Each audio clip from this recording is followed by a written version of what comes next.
A Aventura da Banda Salpicada de Arthur Conan Doyle, entregue a você em formato de audiolivro por Aventuras Audíveis.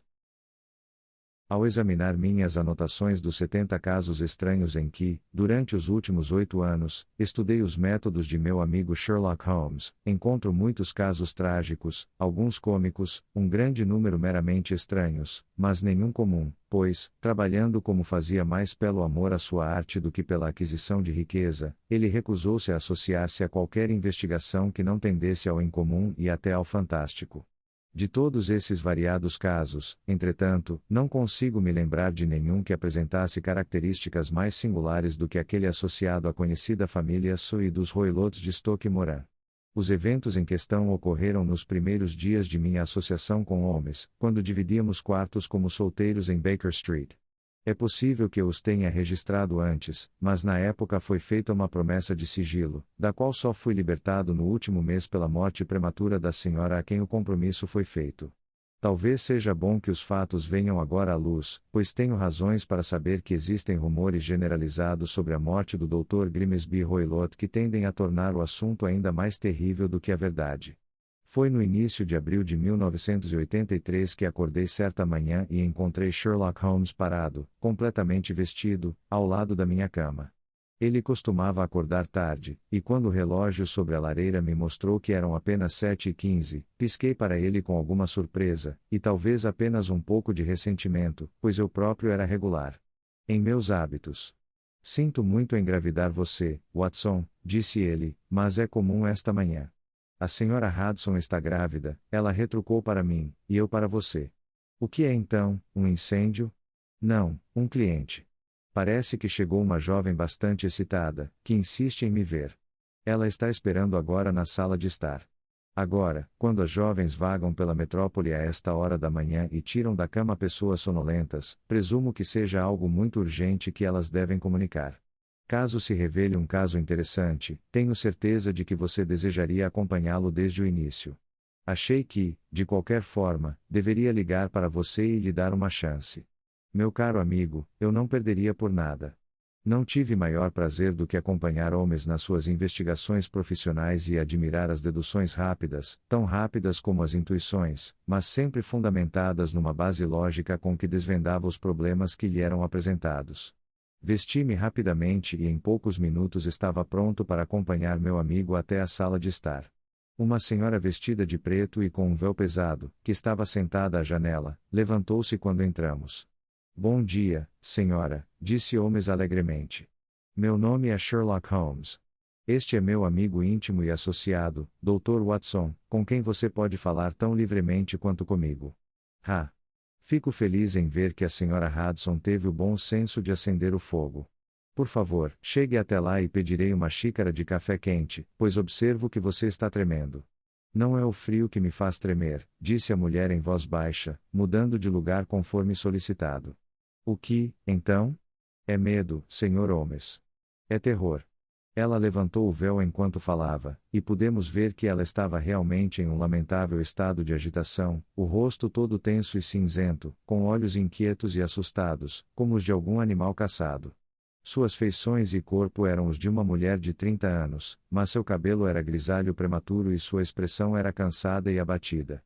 Sherlock Holmes atropelou-a com um de seus olhares rápidos e abrangentes. Você não deve ter medo, disse ele suavemente, inclinando-se para frente e dando um tapinha no antebraço dela. Em breve acertaremos as coisas, não tenho dúvidas. Você veio de trem esta manhã, pelo que vejo. Você me conhece, então? Não, mas observo a segunda metade de uma passagem de volta na palma da sua luva esquerda. Você deve ter começado cedo, mas ainda assim fez uma boa viagem em uma carroça puxada por cães, por estradas pesadas, antes de chegar à estação. A senhora teve um sobressalto violento e olhou perplexa para meu companheiro. Não há mistério, minha querida senhora, disse ele, sorrindo. O braço esquerdo da sua jaqueta está salpicado de lama em pelo menos 7 lugares. As marcas estão perfeitamente frescas. Não há veículo, exceto uma carroça puxada por cães, que joga lama dessa maneira, e somente quando você se senta do lado esquerdo do motorista. Quaisquer que sejam suas razões, você está perfeitamente correto, disse ela. Saí de casa antes das 6, cheguei a Leatereade às 20h20 e cheguei no primeiro trem para Waterloo. Senhor, não aguento mais essa tensão, vou enlouquecer se isso continuar. Não tenho ninguém a quem recorrer, ninguém, salvo apenas um, que cuide de mim, e ele, coitado, pouco pode ajudar. Ouvi falar de você, Sr. Holmes, ouvi falar de você pela Sra. Farintosh, a quem você ajudou no momento de sua maior necessidade. Foi dela que recebi seu endereço.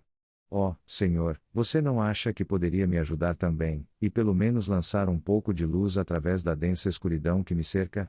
No momento não está em meu poder recompensá-lo por seus serviços, mas dentro de 1 mês ou 6 semanas estarei casado, com o controle de minha própria renda, e então pelo menos você não me achará ingrato.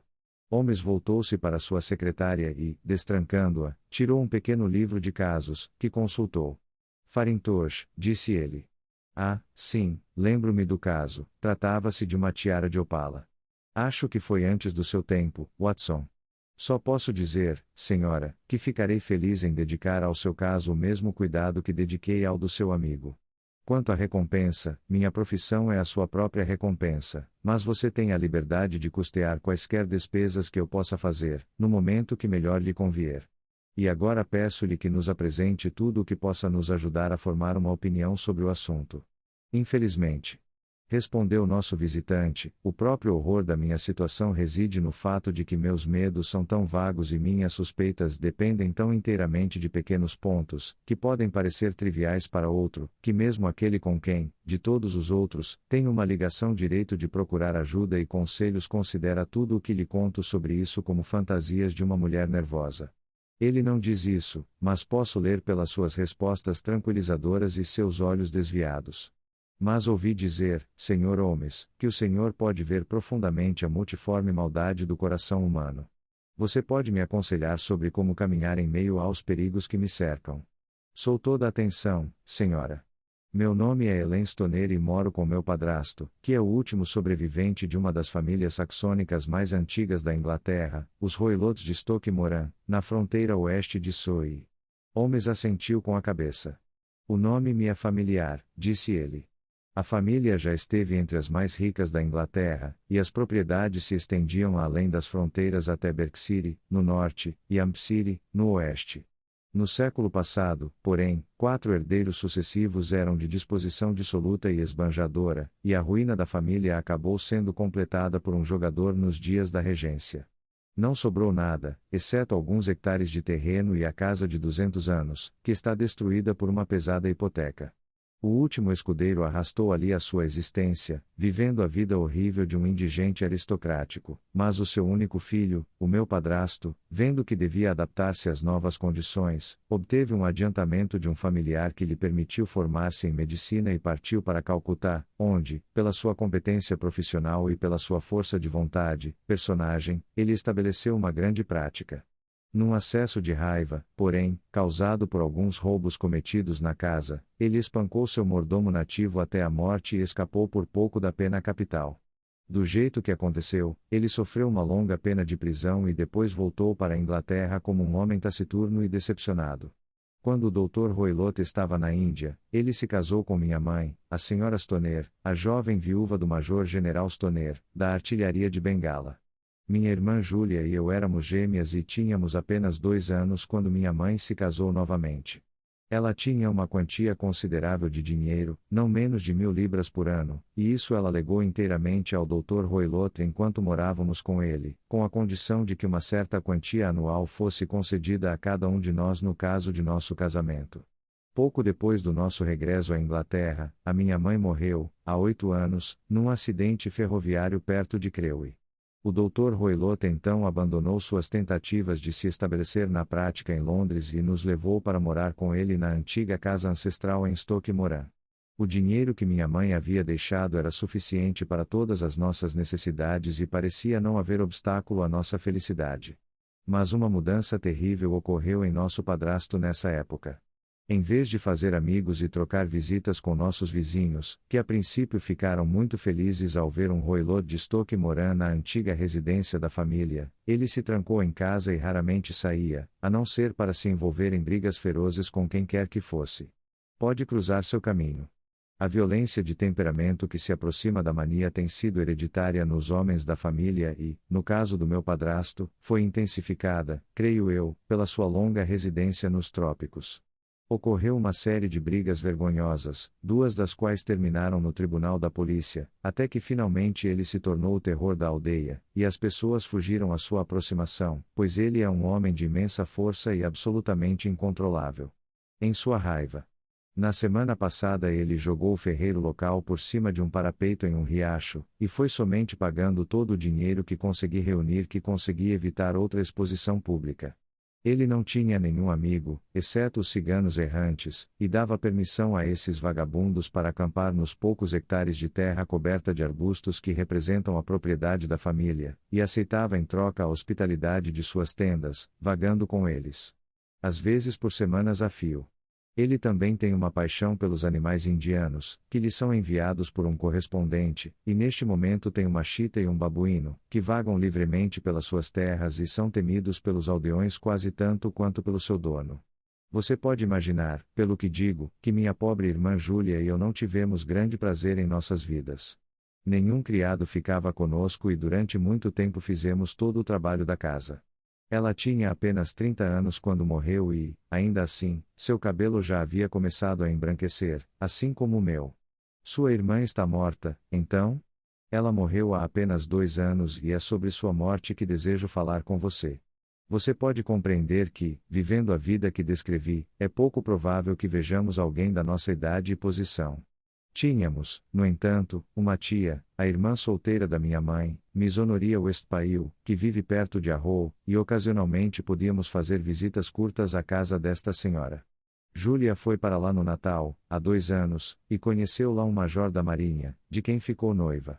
Meu padrasto soube do noivado quando minha irmã voltou e não fez objeções ao casamento, mas 15 dias depois do dia marcado para o casamento, ocorreu o terrível acontecimento que me privou de minha única companhia. Sherlock Holmes estava recostado na cadeira, com os olhos fechados e a cabeça afundada numa almofada, mas agora entreabriu as pálpebras e olhou para o visitante. Por favor, seja preciso quanto aos detalhes, disse ele. É fácil para mim ser assim, pois cada acontecimento daquela época terrível está gravado em minha memória. A casa senhorial é, como já disse, muito antiga, e apenas uma ala está habitada. Os quartos desta ala ficam no rés do chão e as salas ficam no bloco central dos edifícios. Desses quartos, o primeiro é do Dr. Roylott, o segundo da minha irmã e o terceiro é meu. Não há comunicação entre eles, mas todos se abrem para o mesmo corredor. Fui claro? Perfeitamente. As janelas dos 3 quartos dão para o gramado.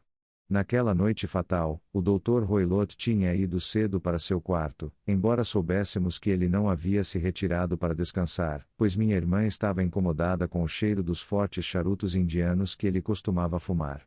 Ela saiu do quarto, portanto, e foi até o meu, onde ficou sentada por algum tempo, conversando sobre seu casamento que se aproximava. Às 11 horas ela se levantou para me deixar, mas parou na porta e olhou para trás. Diga-me, Helen, ela disse, você já ouviu alguém assobiar na calada da noite? Nunca, eu disse. Suponho que você não poderia assobiar sozinho durante o sono? Certamente não. Mas por quê? Porque durante as últimas noites sempre ouvi, por volta das 3 da manhã, um assobio baixo e claro. Tenho sono leve e isso me acordou. Não sei de onde veio, talvez da sala ao lado, talvez do gramado. Pensei em apenas perguntar se você tinha ouvido isso. Não, eu não tenho. Devem ser aqueles malditos ciganos da plantação. Muito provavelmente. E, no entanto, se estivesse no gramado, me pergunto se você também não ouviu. Ah, mas eu durmo mais profundamente do que você. Bem, pelo menos não tem grandes consequências. Ela sorriu de volta para mim, fechou a porta e alguns momentos depois ouvi a chave girar na fechadura. De fato, disse Holmes. Era seu costume sempre se trancar à noite? Sempre. E por quê? Acho que mencionei a você que o doutor tinha uma chita e um babuíno. Não tínhamos sensação de segurança a menos que nossas portas estivessem trancadas. Exatamente. Por favor, prossiga com sua declaração. Não consegui dormir naquela noite. Uma vaga sensação de infortúnio iminente me impressionou. Minha irmã e eu, você deve se lembrar, éramos gêmeas, e você sabe quão sutis são os laços que unem duas almas tão intimamente aliadas. Foi uma noite selvagem. O vento uivava lá fora e a chuva batia e batia nas janelas. De repente, em meio a todo o rebuliço do vendaval, irrompeu o grito selvagem de uma mulher aterrorizada. Eu sabia que era a voz da minha irmã. Pulei da cama, enrolei um xale e corri para o corredor. Ao abrir a porta, pareceu-me ouvir um assobio baixo, tal como o descrito pela minha irmã, e alguns momentos depois um som estridente, como se uma massa de metal tivesse caído. Enquanto corria pelo corredor, a porta da minha irmã estava destrancada e girava lentamente nas dobradiças. Eu olhei para ele horrorizado, sem saber o que estava prestes a acontecer. À luz da lâmpada do corredor, vi minha irmã aparecer na abertura, o rosto pálido de terror, as mãos tateando em busca de ajuda, toda a sua figura balançando de um lado para o outro como a de um bêbado. Corri até ela e abracei-a, mas naquele momento seus joelhos pareceram ceder e ela caiu no chão. Ela se contorcia como alguém que sente dores terríveis, e seus membros estavam terrivelmente convulsionados. A princípio pensei que ela não me tivesse reconhecido, mas quando me inclinei sobre ela, de repente ela gritou com uma voz que nunca esquecerei: "Oh, meu Deus! Helena!" Foi a banda. A faixa manchada. Havia mais alguma coisa que ela gostaria de ter dito, e apontou com o dedo para o ar em direção ao quarto do médico, mas uma nova convulsão tomou conta dela e sufocou suas palavras. Saí correndo, chamando meu padrasto em voz alta, e o encontrei saindo correndo do quarto, de roupão. Quando ele chegou ao lado de minha irmã, ela estava inconsciente e, embora ele tenha derramado conhaque em sua garganta e mandado buscar ajuda médica na aldeia, todos os esforços foram em vão, pois ela afundou lentamente e morreu sem ter recuperado a consciência. Esse foi o terrível fim da minha querida irmã. Um momento, disse Holmes, você tem certeza sobre esse apito e som metálico? Você poderia jurar? Foi isso que o legista do condado me perguntou no inquérito. Tenho a forte impressão de ter ouvido isso e, ainda assim, entre o estrondo do vendaval e o rangido de uma casa velha, posso ter sido enganado.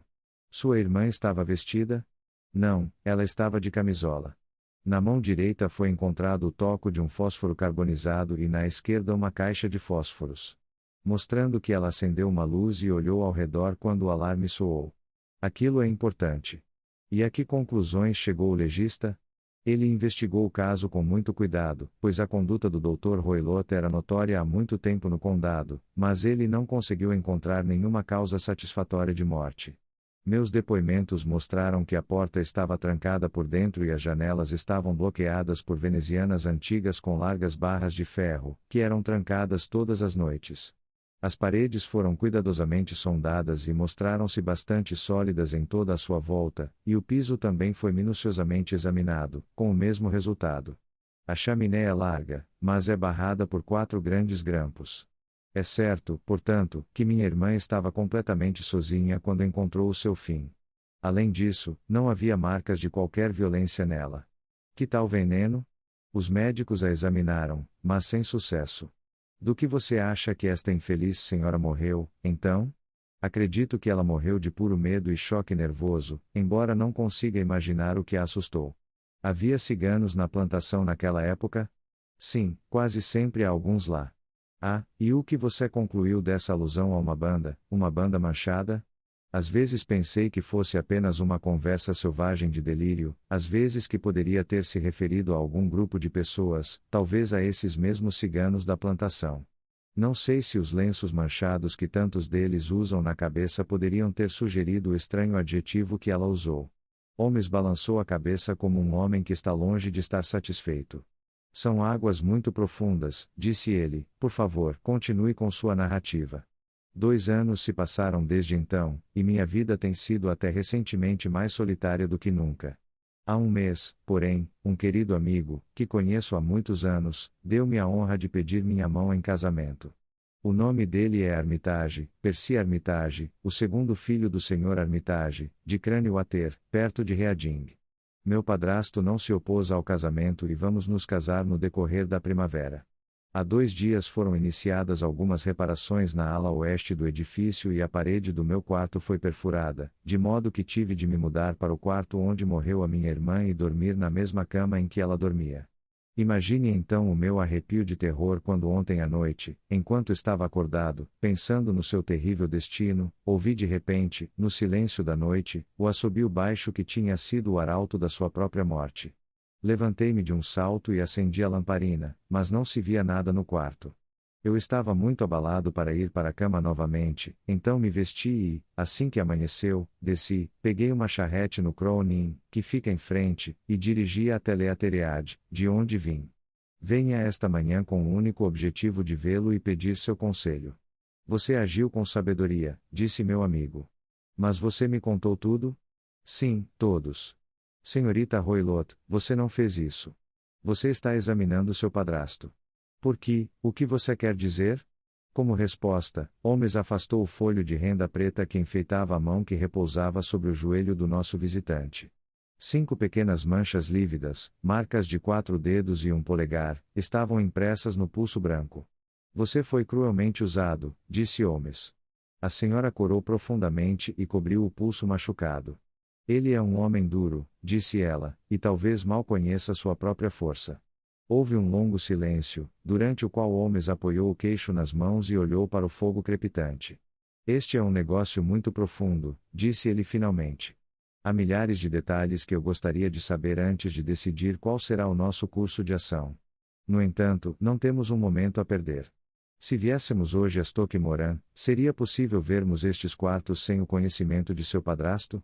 Acontece que ele falou em vir à cidade hoje para tratar de alguns assuntos muito importantes. É provável que ele fique ausente o dia todo e que não haja nada que o perturbe. Agora temos uma governanta, mas ela é velha e tola, e eu poderia facilmente tirá-la do caminho. Excelente. Você não é avesso a esta viagem, Watson? De jeito nenhum. Então nós dois iremos. O que você vai fazer sozinho? Tenho uma ou duas coisas que gostaria de fazer agora que estou na cidade. Mas voltarei no trem do meio-dia, para chegar a tempo para sua chegada. E você pode nos esperar no início da tarde. Eu mesmo tenho alguns assuntos de pequenas empresas para resolver. Você não vai esperar e tomar café da manhã? Não, eu devo ir. Meu coração já está aliviado desde que confiei meu problema a você. Estou ansioso para vê-lo novamente esta tarde. Ela deixou cair o grosso véu preto sobre o rosto e saiu da sala. E o que você acha de tudo isso, Watson? Perguntou Sherlock Holmes, recostando-se na cadeira. Parece-me um negócio muito sombrio e sinistro.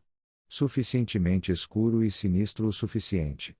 No entanto, se a senhora estiver correta ao dizer que o piso e as paredes são sólidos, e que a porta, a janela e a chaminé são intransitáveis, então sua irmã deve ter estado, sem dúvida, sozinha quando conheceu seu misterioso fim. O que acontece então com esses assobios noturnos e com as palavras muito peculiares da moribunda? Eu não consigo pensar. Quando se combinam as ideias dos apitos noturnos, a presença de um bando de ciganos que tem relações íntimas com este velho médico, o facto de termos todos os motivos para acreditar que o médico tem interesse em impedir o casamento da enteada, ou a última alusão a uma banda e, finalmente, o facto de Miss Ellenstoner ter ouvido um som metálico, que pode ter sido causado por uma daquelas barras de metal que prendiam as venezianas, caindo no seu lugar, penso que há boas razões para acho que o mistério pode ser esclarecido nesse sentido. Mas o que, então, os ciganos fizeram? Não consigo imaginar. Vejo muitas objeções a qualquer teoria desse tipo. E eu também. É exatamente por esse motivo que vamos hoje a Stoke Moran. Quero ver se as objeções são fatais ou se podem ser explicadas. Mas o que em nome do diabo? A exclamação foi arrancada de meu companheiro pelo fato de nossa porta ter sido subitamente aberta e um homem enorme ter se enquadrado na abertura. Seu traje era uma mistura peculiar de profissional e agrícola, com cartola preta, sobrecasaca comprida e polainas altas, com um chicote de caça balançando na mão. Ele era tão alto que seu chapéu roçava a barra transversal da porta, e sua largura parecia atravessá-la de um lado para o outro. Um rosto grande, marcado por 1000 rugas, amarelado pelo sol e marcado por todas as paixões malignas, estava voltado de um para o outro, enquanto seus olhos fundos e injetados de bile e seus olhos altos, finos e nariz descarnado, dava-lhe certa semelhança com uma velha e feroz ave de rapina. Qual de vocês é Holmes? Perguntou esta aparição. Meu nome, senhor, mas você leva vantagem sobre mim, disse meu companheiro calmamente. Eu sou o Dr. Grimsby Roylott, de Stoke Moran. De fato, doutor, disse Holmes suavemente. Por favor, sente-se. Não farei nada disso. Minha enteada esteve aqui. Eu a localizei. O que ela tem dito para você? Está um pouco frio para esta época do ano, disse Holmes. O que ela tem dito para você? Gritou o velho furiosamente. Mas ouvi dizer que os açafrões prometem coisas boas, continuou meu companheiro, imperturbável. Ah! Você me afastou, não é? Disse nosso novo visitante, dando um passo à frente e sacudindo o chicote de caça. Eu conheço você, seu canalha. Já ouvi falar de você antes. Você é Holmes, o intrometido. Meu amigo sorriu. Holmes, o intrometido. Seu sorriso se alargou. Holmes, o Jack Office da Scotland Yard. Holmes riu com vontade. Sua conversa é muito divertida, disse ele. Quando você sair, feche a porta, pois há uma corrente de ar decidida. Irei quando tiver a minha opinião. Não se atreva a se intrometer em meus assuntos. Eu sei que a senhorita Stoner esteve aqui. Eu a localizei. Eu sou um homem perigoso para cair em desgraça. Veja aqui. Ele avançou rapidamente, pegou o atiçador e curvou-o com suas enormes mãos morenas. Cuidado para se manter fora do meu controle, ele rosnou, e, jogando o atiçador retorcido na lareira, saiu da sala. Ele parece uma pessoa muito amigável, disse Holmes, rindo. Não sou tão corpulento, mas se ele tivesse permanecido eu poderia ter mostrado a ele que meu aperto não era muito mais fraco do que o dele. Enquanto falava, pegou o atiçador de aço e, com um esforço repentino, endireitou-o novamente. Imagine que ele tenha a insolência de me confundir com a força oficial de detetives. Contudo, este incidente dá entusiasmo à nossa investigação, e só confio que a nossa amiguinha não sofrerá com a sua imprudência ao permitir que este bruto a localize. E agora, Watson, vamos pedir o café da manhã e depois irei até o Doctor's Commons, onde espero obter alguns dados que possam nos ajudar neste assunto. Era quase 1 hora quando Sherlock Holmes voltou de sua excursão. Ele segurava na mão uma folha de papel azul, rabiscada com anotações e números. Eu vi o testamento da falecida esposa, disse ele. Para determinar o seu significado exato, fui obrigado a calcular os preços atuais dos investimentos com os quais se trata. O rendimento total, que na altura da morte da esposa era de pouco menos de 1.100 libras, é agora, através da queda dos preços agrícolas, não superior a 750 libras. Cada filha pode reivindicar um rendimento de 250 libras, em caso de casamento. É evidente, portanto, que se ambas as moças tivessem se casado, esta beldade teria tido uma ninharia, enquanto mesmo uma delas o deixaria gravemente aleijado. O trabalho da minha manhã não foi desperdiçado, pois provou que ele tem os motivos mais fortes para impedir qualquer coisa desse tipo. E agora, Watson, isso é sério demais para perder tempo, especialmente porque o velho sabe que estamos interessados em seus assuntos. Então, se você estiver pronto, chamaremos um táxi e iremos até Waterloo. Eu ficaria muito grato se você colocasse o revólver no bolso. Um Elais número 2 é um excelente argumento para cavalheiros que conseguem torcer atiçadores de aço em nós. Acho que isso e uma escova de dente são tudo o que precisamos. Em Waterloo tivemos a sorte de pegar um trem para Leateriade, onde alugamos uma carruagem na estalagem da estação e dirigimos por 6 ou 8 quilômetros pelas lindas vielas de Surrey. Foi um dia perfeito, com um sol brilhante e algumas nuvens felpudas no céu. As árvores e as sebes à beira do caminho lançavam os primeiros rebentos verdes e o ar estava impregnado do cheiro agradável da terra úmida. Para mim, pelo menos, havia um estranho contraste entre a doce promessa da primavera e esta busca sinistra em que estávamos empenhados. Meu companheiro estava sentado na frente da armadilha, com os braços cruzados, o chapéu puxado sobre os olhos e o queixo afundado no peito, imerso em pensamentos mais profundos. De repente, porém, ele se assustou, me deu um tapinha no ombro e apontou para os prados. Olhe ali! Disse ele. Um parque densamente arborizado estendia-se numa encosta suave, adensando-se num bosque no ponto mais alto. Por entre os galhos sobressaíam as empenas cinzentas e o telhado alto de uma mansão muito antiga. Stoke Moran? Disse ele. Sim, senhor, esta é a casa do Dr. Grimsby Roylott, comentou o motorista. Há alguma construção em andamento lá, disse Holmes, é para lá que estamos indo. Lá está a aldeia, disse o motorista, apontando para um aglomerado de telhados a alguma distância à esquerda, mas se quiseres chegar a casa, vais achar mais curto passar por este degrau, e depois pelo caminho que passa pelos campos. Aí está, por onde a senhora está andando. E a senhora, imagino, é a senhorita Stoner, observou Holmes, protegendo os olhos. Sim, acho melhor fazermos o que você sugere. Descemos, pagamos a passagem e a carruagem voltou a caminho de Leateriade. Também pensei, disse Holmes enquanto subíamos o degrau, que este sujeito pensasse que viemos aqui como arquitetos, ou para tratar de algum assunto específico. Isso pode acabar com suas fofocas. Boa tarde, senhorita Stoner. Você vê que cumprimos nossa palavra. Nossa cliente da manhã correu para nos receber com um rosto que expressava sua alegria. Tenho esperado ansiosamente por você, ela gritou, apertando-nos calorosamente a mão. Tudo acabou esplendidamente. O Dr. Roylott foi à cidade e é pouco provável que volte antes do anoitecer. Tivemos o prazer de conhecer o doutor, disse Holmes, e em poucas palavras descreveu o que havia acontecido.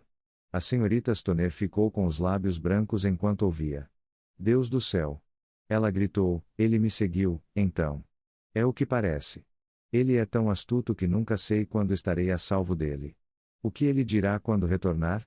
Ele deve se proteger, pois pode descobrir que há alguém mais astuto do que ele em seu encalço. Você deve se isolar dele esta noite. Se ele for violento, levaremos você para a casa de sua tia, em Arrow. Agora, devemos fazer o melhor uso do nosso tempo, por isso, por favor, leve-nos imediatamente às salas que iremos examinar. A construção era de pedra cinzenta manchada de líquen, com uma parte central alta e duas asas curvas, como as garras de um caranguejo, projetadas de cada lado. Numa dessas alas as janelas estavam quebradas e bloqueadas com tábuas de madeira, enquanto o telhado estava parcialmente desabado, um quadro de ruína. A parte central estava um pouco melhor conservada, mas o bloco da direita era comparativamente moderno, e as persianas das janelas, com a fumaça azul subindo das chaminés, mostravam que era ali que a família residia.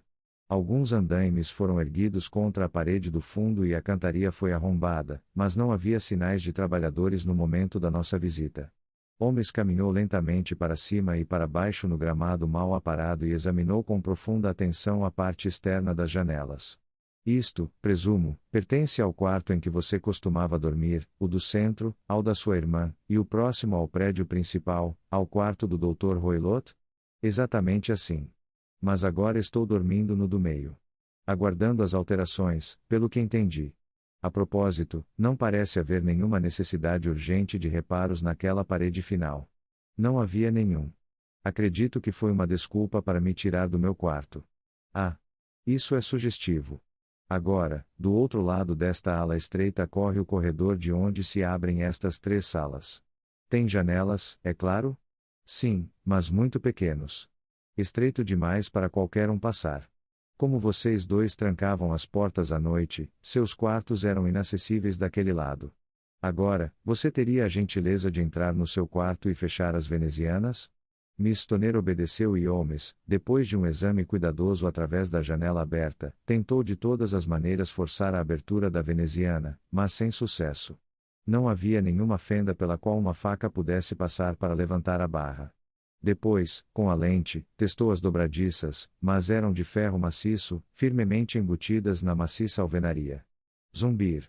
Disse ele, coçando o queixo com certa perplexidade, minha teoria certamente apresenta algumas dificuldades. Ninguém poderia passar por essas venezianas se elas estivessem trancadas. Bem, veremos se o interior lança alguma luz sobre o assunto. Uma pequena porta lateral dava para o corredor caiado de onde se abriam os três quartos. Holmes recusou-se a examinar a terceira câmara, por isso passamos imediatamente para a segunda, aquela em que Miss Stoner dormia agora e onde a sua irmã encontrara o seu destino. Era um quartinho aconchegante, com teto baixo e uma lareira aberta, à moda das antigas casas de campo. Num canto havia uma cômoda marrom, no outro uma cama estreita com colcha branca e uma penteadeira no lado esquerdo da janela. Esses artigos, com duas pequenas cadeiras de vime, compunham todo o mobiliário da sala, exceto por um quadrado de tapete Wilton no centro. As tábuas redondas e os painéis das paredes eram de carvalho castanho carcomido, tão velho e descolorido que pode ter datado da construção original da casa. Holmes puxou uma das cadeiras para um canto e ficou em silêncio, enquanto seus olhos viajavam de um lado para outro, de cima a baixo, observando cada detalhe do apartamento. Com onde esse sino se comunica? Ele perguntou finalmente apontando para uma grossa corda de sino pendurada ao lado da cama, a borla na verdade pousada sobre o travesseiro. Vai para o quarto da governanta. Parece mais novo que as outras coisas? Sim, só foi colocado lá há alguns anos. Sua irmã pediu isso, suponho? Não, nunca ouvi falar dela usando isso. Costumávamos sempre conseguir o que queríamos para nós mesmos. Na verdade, parecia desnecessário colocar ali um puxador de sino tão bonito. Você vai me dar licença por alguns minutos enquanto eu me avalio quanto a este andar. Ele se jogou de cara no chão com a lente na mão e rastejou rapidamente para frente e para trás, examinando minuciosamente as rachaduras entre as tábuas. Depois fez o mesmo com a madeira que forrava a câmara. Finalmente ele caminhou até a cama e passou algum tempo olhando para ela e percorrendo a parede com os olhos. Finalmente ele pegou a corda do sino e deu-lhe um puxão vigoroso. Ora, é um boneco, disse ele. Não vai tocar? Não, nem está preso a um fio. Isto é muito interessante. Você pode ver agora que ele está preso a um gancho logo acima de onde fica a pequena abertura para o ventilador. Que absurdo! Eu nunca percebi isso antes. Muito estranho. Murmurou Holmes, puxando a corda. Há um ou dois pontos muito singulares nesta sala. Por exemplo, que tolo deve ser um construtor ao abrir um ventilador para outra sala, quando, com o mesmo problema, ele poderia ter se comunicado com o ar exterior. Isso também é bastante moderno, disse a senhora. Feito quase ao mesmo tempo que a corda do sino? Observou Holmes. Sim, várias pequenas mudanças foram realizadas naquela época. Eles parecem ter um caráter muito interessante, cordas de sino falsas e ventiladores que não ventilam. Com a sua permissão, senhorita Stoner, iremos agora levar nossas pesquisas para o apartamento interno. O quarto do Dr. Grimsby Roylott era maior que o de sua enteada, mas estava igualmente mobiliado. Uma cama de campanha, uma pequena estante de madeira cheia de livros, na sua maioria de caráter técnico, uma poltrona ao lado da cama, uma cadeira simples de madeira encostada à parede, uma mesa redonda e um grande cofre de ferro foram as principais coisas que chamaram a atenção. Holmes caminhou lentamente e examinou cada um deles com o maior interesse. O que há aqui? Ele perguntou, batendo no cofre. Os documentos comerciais do meu padrasto. Oh! Você viu lá dentro, então? Só uma vez, há alguns anos. Lembro que estava cheio de papéis. Não há um gato nele, por exemplo? Não. Que ideia estranha. Bem, olhe para isso. Ele pegou um pequeno pires de leite que estava em cima dele. Não, não temos gato. Mas há uma chita e um babuíno. Ah, sim, claro. Bem, uma chita é apenas um felino grande, mas um pires de leite não satisfaz muito suas necessidades, ouso dizer. Há um ponto que eu gostaria de determinar. Ele se agachou diante da cadeira de madeira e examinou seu assento com a maior atenção. Obrigado. Isso está resolvido, disse ele, levantando-se e guardando a lente no bolso. Olá. Aqui está algo interessante. O objeto que chamou sua atenção foi um pequeno chicote de cachorro pendurado em um canto da cama. O chicote, porém, foi enrolado sobre si mesmo e amarrado de modo a formar um laço de corda. O que você acha disso, Watson? É um chicote bastante comum. Mas não sei por que deveria estar empatado. Isso não é tão comum, não é? Ah, É um mundo perverso, e quando um homem inteligente dedica seu cérebro ao crime, isso é o pior de tudo. Creio que já vi o suficiente, Miss Stoner, e com a sua permissão iremos passear pelo relvado. Eu nunca tinha visto o rosto do meu amigo tão sombrio ou sua testa tão escura como quando saímos do local desta investigação. Tínhamos andado várias vezes para cima e para baixo no relvado, e nem a senhorita Stoner nem eu gostamos de interromper seus pensamentos antes que ele despertasse de seu devaneio. É muito essencial, senhorita Stoner, disse ele, que siga absolutamente meu conselho em todos os aspectos. Eu certamente farei isso. O assunto é sério demais para qualquer hesitação. Sua vida pode depender de sua conformidade. Garanto que estou em suas mãos. Em primeiro lugar, meu amigo e eu devemos passar a noite no seu quarto. Tanto a senhorita Stoner quanto eu olhamos para ele com espanto. Sim, deve ser assim. Deixe-me explicar. Eu acredito que essa é a pousada da Vila Ali? Sim, essa é a coroa. Muito bom. Suas janelas seriam visíveis de lá? Certamente. Você deve se confinar em seu quarto, fingindo estar com dor de cabeça, quando seu padrasto voltar. Então, quando você o ouvir ir dormir, você deve abrir as venezianas de sua janela, desfazer o ferrolho, colocar sua lâmpada lá como um sinal para nós, e então retirar-se silenciosamente com tudo o que você provavelmente deseja para o quarto que você costumava ocupar. Não tenho dúvidas de que, apesar dos reparos, você conseguiria passar uma noite lá. Ah, sim, facilmente. O resto você deixará em nossas mãos. Mas o que você vai fazer? Passaremos a noite em seu quarto e investigaremos a causa deste barulho que o perturbou. Acredito, Sr. Holmes, que já se decidiu, disse Miss Tonner, pondo a mão na manga do meu companheiro. Talvez eu tenha. Então, pelo amor de Deus, diga-me qual foi a causa da morte da minha irmã. Eu preferiria ter provas mais claras antes de falar. Você pode pelo menos me dizer se meu pensamento está correto e se ela morreu de algum susto repentino. Não, acho que não. Acho que provavelmente houve alguma causa mais tangível.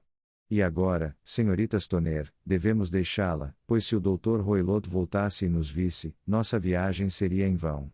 Adeus e seja corajoso, pois se fizer o que eu lhe disse, pode ter certeza de que em breve afastaremos os perigos que o ameaçam. Sherlock Holmes e eu não tivemos dificuldade em alugar um quarto e uma sala de estar no Crown Inn. Eles ficavam no andar superior e da nossa janela podíamos ter uma vista do portão da avenida e da ala habitada da Stoke Moran Manor House. Ao anoitecer, vimos o Dr. Grimsby Roylott passar de carro, sua forma enorme assomando ao lado da pequena figura do rapaz que o conduzia. O menino teve alguma dificuldade em desfazer os pesados portões de ferro, e ouvimos o rugido rouco da voz do doutor e vimos a fúria com que ele sacudiu os punhos cerrados contra ele. A carruagem prosseguiu e, poucos minutos depois, vimos uma luz repentina brotar entre as árvores quando a lâmpada foi acesa em uma das salas de estar. Você sabe, Watson, disse Holmes enquanto estávamos sentados juntos na escuridão crescente, tenho realmente alguns escrúpulos em levá-lo esta noite. Existe um elemento distinto de perigo. Posso ajudar? Sua presença pode ser inestimável. Então eu certamente irei. Muito gentil da sua parte. Você fala de perigo. Evidentemente você viu mais nestas salas do que era visível para mim. Não, mas imagino que possa ter deduzido um pouco mais. Imagino que você tenha visto tudo o que eu fiz. Não vi nada de notável, exceto a corda do sino, e o propósito que isso poderia responder, confesso, é mais do que posso imaginar. Você viu o ventilador também? Sim, mas não creio que seja algo tão incomum ter uma pequena abertura entre duas salas. Era tão pequeno que um rato dificilmente conseguiria passar. Eu sabia que deveríamos encontrar um ventilador antes mesmo de chegarmos a Stoke Moran. Meu querido Holmes. Ah, sim, eu fiz. Você se lembra que em seu depoimento ela disse que sua irmã sentia o cheiro do charuto do Dr. Roylott. Agora, é claro que isso sugeria imediatamente que deveria haver comunicação entre as duas salas. Só poderia ser um pequeno problema, ou teria sido comentado durante a investigação do legista. Deduzi um ventilador. Mas que mal pode haver nisso? Bem, há pelo menos uma curiosa coincidência de datas. Faz-se um ventilador, pendura-se um cordão e morre uma senhora que dorme na cama. Isso não lhe impressiona? Ainda não consigo ver nenhuma conexão. Você observou algo muito peculiar naquela cama? Não. Estava preso ao chão. Você já viu uma cama presa assim antes? Não posso dizer que sim. A senhora não conseguia mover a cama. Deve estar sempre na mesma posição relativa ao ventilador e à corda, ou assim podemos chamá-la, uma vez que claramente nunca foi concebido para puxar uma campainha. Holmes, gritei, parece que vejo vagamente o que você está insinuando. Chegamos bem a tempo de evitar alguns crimes sutis e horríveis. Sutil o suficiente e horrível o suficiente. Quando um médico erra, ele é o primeiro dos criminosos. Ele tem coragem e tem conhecimento. Palmer e Pritchard estavam entre os líderes de sua profissão. Este homem ataca ainda mais fundo, mas penso, Watson, que seremos capazes de atacar ainda mais fundo. Mas teremos horrores suficientes antes que a noite acabe. Pelo amor de Deus, vamos tomar um cachimbo tranquilo e concentrar nossas mentes por algumas horas em algo mais alegre. Por volta das 9 horas a luz entre as árvores se apagou e tudo ficou escuro na direção da casa senhorial. 2 horas se passaram lentamente e então, de repente, exatamente às 11 horas, uma única luz brilhante brilhou bem na nossa frente.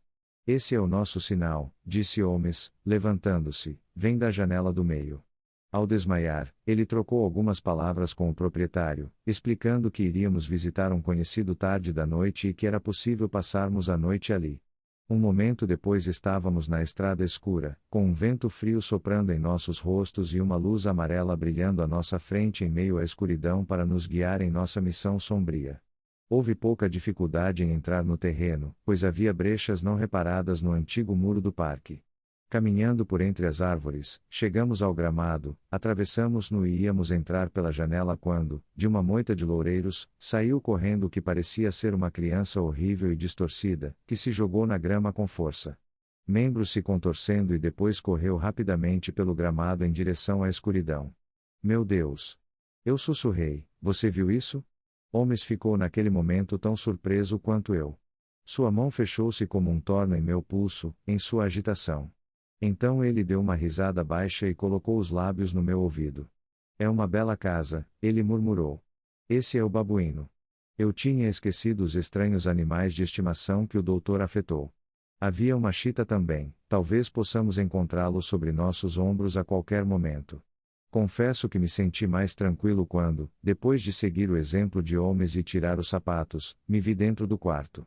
Meu companheiro fechou silenciosamente as venezianas, colocou o abajur sobre a mesa e percorreu o quarto com os olhos. Tudo estava como havíamos visto durante o dia.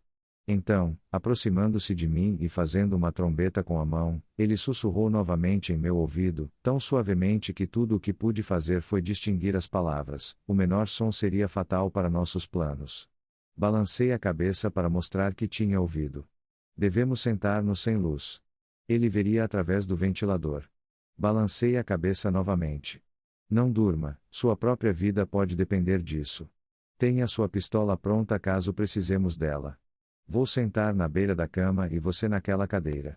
Peguei meu revólver e coloquei-o no canto da mesa. Holmes trouxera uma bengala longa e fina e colocou-a ao lado dele na cama. Junto dela colocou a caixa de fósforos e o toco de uma vela. Então ele apagou a lâmpada e ficamos na escuridão. Como poderei esquecer aquela terrível vigília? Não consegui ouvir nenhum som, nem mesmo a respiração, mas sabia que meu companheiro estava sentado de olhos abertos, a poucos metros de mim, no mesmo estado de tensão nervosa em que eu estava. As persianas bloqueavam qualquer raio de luz e esperamos na escuridão absoluta. Do lado de fora vinha o grito ocasional de um pássaro noturno e, uma vez, bem na nossa janela, um longo e prolongado ganido semelhante ao de um gato, que nos disse que a chita estava realmente em liberdade. Ao longe ouvíamos os tons profundos do relógio paroquial, que tocava a cada quarto de hora. Como pareciam longos aqueles alojamentos. 12 soaram, e 1, 2 e 3, e ainda ficamos sentados, esperando em silêncio pelo que quer que pudesse acontecer. De repente, houve o brilho momentâneo de uma luz na direção do ventilador, que desapareceu imediatamente, mas foi sucedido por um forte cheiro de óleo queimado e metal aquecido. Alguém na sala ao lado acendeu uma lanterna escura. Ouvi um som suave de movimento e então tudo ficou em silêncio mais uma vez, embora o cheiro tenha ficado mais forte. Por meia hora fiquei sentado com os ouvidos atentos. Então, de repente, outro som tornou-se audível, um som muito suave e reconfortante, como o de um pequeno jato de vapor escapando continuamente de uma chaleira. No instante em que ouvimos isso, Holmes saltou da cama, riscou um fósforo e bateu furiosamente com a bengala no puxador da campainha. Você vê, Watson? Ele gritou. Você vê? Mas não vi nada. No momento em que Holmes acendeu a luz, ouvi um assobio baixo e claro, mas o brilho repentino que brilhou em meus olhos cansados tornou-me impossível dizer o que meu amigo atacou com tanta selvageria. Pude, no entanto, ver que seu rosto estava mortalmente pálido e cheio de horror e ódio. Ele havia parado de bater e estava olhando para o ventilador quando de repente rompeu o silêncio da noite o grito mais horrível que já ouvi. Ele cresceu cada vez mais alto, um grito rouco de dor, medo e raiva, tudo misturado em um grito terrível. Dizem que lá no fundo da aldeia, e mesmo na casa paroquial distante, aquele grito levantou as pessoas que dormiam. Nossos corações ficaram gelados, e fiquei olhando para Holmes, e ele para mim, até que os últimos ecos disso desapareceram no silêncio do qual surgiu. O que isso pode significar? Eu suspirei. Isso significa que tudo acabou, respondeu Holmes. E talvez, afinal de contas, seja o melhor. Pegue sua pistola e entraremos no quarto do Dr. Roylott. Com o rosto sério, acendeu a lamparina e seguiu na frente pelo corredor. Por 2 vezes ele bateu na porta da câmara sem qualquer resposta de dentro. Então ele girou a maçaneta e entrou, eu em seus calcanhares, com a pistola engatilhada na mão. Foi uma visão singular que nossos olhos encontraram. Sobre a mesa havia uma lanterna escura com a veneziana entreaberta, lançando um raio de luz brilhante sobre o cofre de ferro, cuja porta estava entreaberta. Ao lado desta mesa, na cadeira de madeira, estava sentado o Dr. Grimsby Roylott, vestido com um longo roupão cinza, os tornozelos nus salientes por baixo e os pés enfiados em chinelos turcos vermelhos sem salto. Em seu colo estava a coronha curta com o chicote longo que havíamos notado durante o dia. Seu queixo estava levantado e seus olhos estavam fixos num olhar rígido e terrível no canto do teto. Ao redor da testa ele tinha uma faixa amarela peculiar, com manchas marrons, que parecia estar bem amarrada em volta da cabeça. Quando entramos, ele não fez nenhum som nem movimento. A banda. A faixa manchada. Sussurrou Holmes. Dei um passo à frente. Num instante, seu estranho capacete começou a se mover, e surgiu entre seus cabelos a cabeça atarracada em forma de diamante e o pescoço inchado de uma serpente repugnante. É uma víbora do pântano. Gritou Holmes, a cobra mais mortal da Índia. Ele morreu 10 segundos depois de ser mordido. A violência, na verdade, recai sobre o violento, e o conspirador cai no buraco que cava para outro. Vamos devolver esta criatura à sua toca e poderemos então levar Miss Tonner para algum lugar de abrigo e informar a polícia do condado o que aconteceu. Enquanto falava, puxou rapidamente o chicote do colo do morto e, jogando o laço em volta do pescoço do réptil, puxou-o de seu poleiro horrível e, carregando-o com o braço estendido, jogou-o no cofre de ferro, que fechou. Tais são os verdadeiros fatos da morte do Dr. Grimsby Roylott, de Stoke Moran. Não é necessário que eu prolongue uma narrativa que já se estendeu demais, contando como demos a triste notícia à menina aterrorizada, como a transportamos no trem da manhã para os cuidados de sua boa tia em Arrow, de como o lento processo de inquérito oficial chegou à conclusão de que o médico encontrou seu destino enquanto brincava indiscretamente com um animal de estimação perigoso. O pouco que eu ainda precisava saber sobre o caso foi-me contado por Sherlock Holmes quando viajávamos de volta no dia seguinte. Eu tinha, disse ele, chegado a uma conclusão totalmente errônea que mostra, meu caro Watson, quão perigoso é sempre raciocinar a partir de dados insuficientes. A presença dos ciganos e o uso da palavra banda, que a pobre moça usava, sem dúvida, para explicar a aparência que ela vislumbrara apressadamente à luz do fósforo, foram suficientes para colocar-me com um cheiro totalmente errado. Só posso reivindicar o mérito de ter reconsiderado instantaneamente a minha posição quando, no entanto, ficou claro para mim que qualquer perigo que ameaçasse um ocupante do quarto não poderia vir da janela ou da porta. Minha atenção foi rapidamente atraída, como já lhe comentei, para este ventilador e para a corda do sino que pendia da cama. A descoberta de que se tratava de um manequim e de que a cama estava presa ao chão, imediatamente levantou a suspeita de que a corda estava ali como ponte para algo que passava pelo buraco e chegava até a cama. A ideia de uma cobra me ocorreu instantaneamente, e quando a juntei ao conhecimento de que o médico estava munido de criaturas da Índia, senti que provavelmente estava no caminho certo. A ideia de usar uma forma de veneno que não poderia ser descoberta por nenhum teste químico era exatamente a que ocorreria a um homem inteligente e implacável que tivesse tido formação oriental. A rapidez com que tal veneno faria efeito também seria, do seu ponto de vista, uma vantagem. Na verdade, seria um legista perspicaz quem conseguiria distinguir os 2 pequenos furos escuros que mostrariam onde as presas venenosas haviam feito seu trabalho. Então pensei no apito. É claro que ele deveria chamar a cobra de volta antes que a luz da manhã a revelasse a vítima. Ele o treinou, provavelmente pelo uso do leite que vimos, para retornar a ele quando convocado. Ele o colocaria nesse ventilador na hora que achasse melhor, com a certeza de que ele desceria pela corda e cairia na cama. Pode ou não morder a ocupante, talvez ela possa escapar todas as noites durante uma semana, mas mais cedo ou mais tarde ela será vítima. Cheguei a essas conclusões antes mesmo de entrar em seu quarto. Uma inspeção em sua cadeira mostrou-me que ele tinha o hábito de subir nela, o que, claro, seria necessário para alcançar o ventilador. A visão do cofre, do pires de leite e do laço da corda bastou para finalmente dissipar quaisquer dúvidas que pudessem ter subsistido. O barulho metálico ouvido pela senhorita Stoner foi obviamente causado pelo fato de seu padrasto ter fechado apressadamente a porta do cofre para o terrível ocupante. Uma vez tomada a decisão, você conhece os passos que tomei para colocar o assunto à prova. Eu ouvi a criatura sibilar, como não tenho dúvidas de que você também ouviu, e imediatamente acendi a luz e a ataquei. Com o resultado de conduzi-lo pelo ventilador. E também com o resultado de fazer com que ele se volte contra seu mestre do outro lado. Alguns dos golpes de minha bengala atingiram o alvo e despertaram seu temperamento serpentino, de modo que ele voou sobre a primeira pessoa que viu. Desta forma, sou sem dúvida indiretamente responsável pela morte do Dr. Grimsby Roylott, e não posso dizer que isso provavelmente pesará muito em minha consciência. O fim. Obrigado por ouvir um audiolivro de aventuras audíveis. Não se esqueça de curtir, se inscrever e ficar ligado para mais aventuras marcantes de audiolivros.